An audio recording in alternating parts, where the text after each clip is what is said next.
I worked my way up through investigations and protection. Was there competition for the position?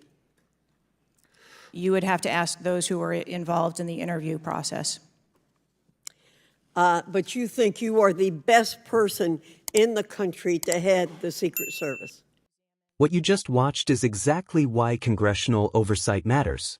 I'm Audrey, this is Congress Lens, and today's video is a perfect example of a lawmaker doing the job the American people sent them to do. Representative Virginia Foxx did not come to play games, deliver sound bites, or protect bureaucrats.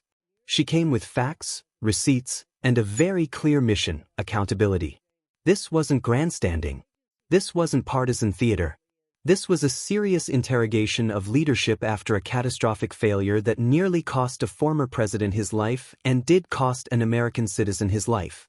And what makes this exchange so powerful is that Representative Foxx stayed calm, direct, and relentless, while asking the questions millions of Americans are asking at home. If you value transparency, accountability, and real oversight, make sure you like, subscribe, and turn on notifications here at Congress Lens. Now let's watch the full exchange, and I'll break it all down after.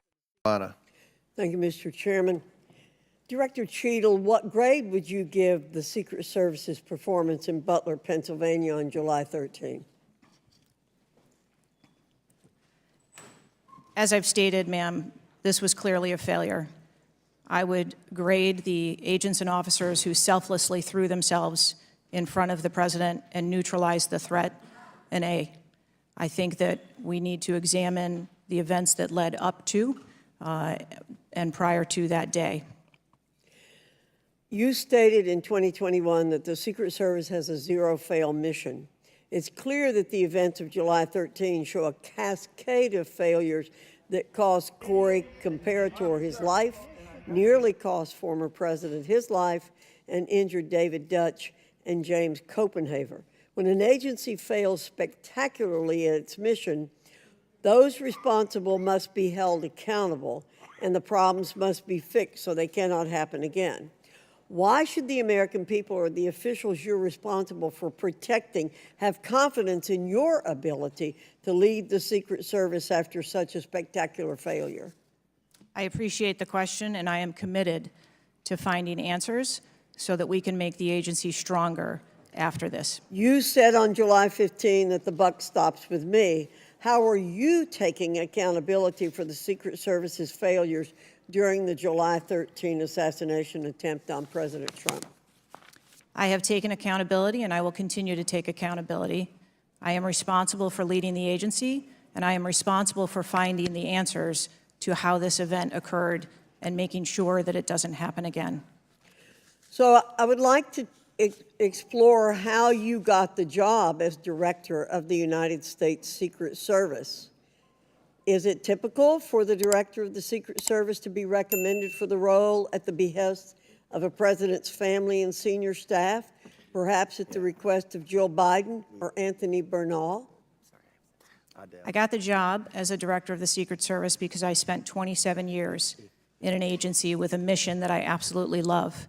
I started my career in Detroit. I worked my way up through investigations and protection. Was there competition for the position? You would have to ask those who were involved in the interview process. But you think you are the best person in the country to head the Secret Service? I think that I am the best person to lead the Secret Service at this time. The Secret Service receives billions in funding each year, as has been explained by my colleagues here. In fact, you've had an increase in real terms of 55%. As you're no doubt aware, staffing levels for those assigned to protect the president, former presidents, and other senior officials has decreased by about 350 between 2014 and today. Clearly, a lack of financial resources not to blame for the staffing shortage. In 2022, the Secret Service saw nearly half its workforce leave in 1 year, and during the same year, it was ranked dead last among law enforcement agencies in the best places to work in the federal government. Can you explain why your agency was so poorly rated and why so many staff left in just 1 year? So with all due respect, I dispute the statistic of half of the employees leaving in 2022. I think that has been inaccurate data that's been reported out there. But what I can tell you is, as I have returned as the director of the agency, we have had an increase in hiring and staffing and an increase in resources, and we are committed to continue to hire so that we can be staffed appropriately to meet the dynamic mission that we have. Well, you may want to dispute it, but it's out there.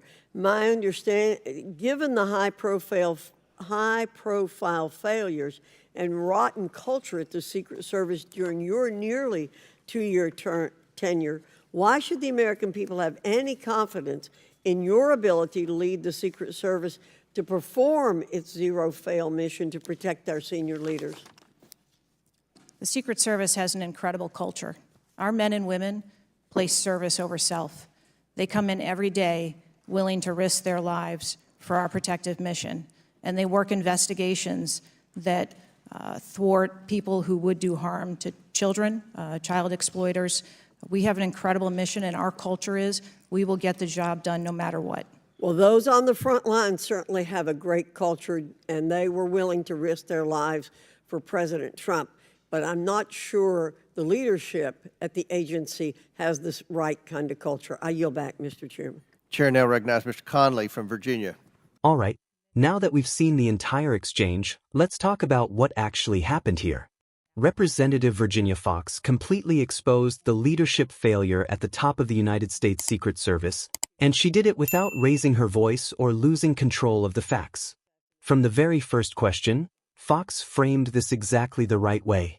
She acknowledged the bravery of the agents on the ground, the ones who put their bodies between danger and President Donald Trump, but she made a critical distinction. Heroic frontline response does not erase leadership failure. And she's absolutely right. When Director Kimberly Cheatle admits the assassination attempt was clearly a failure, that should immediately trigger consequences. The Secret Service's mission is not mostly succeed.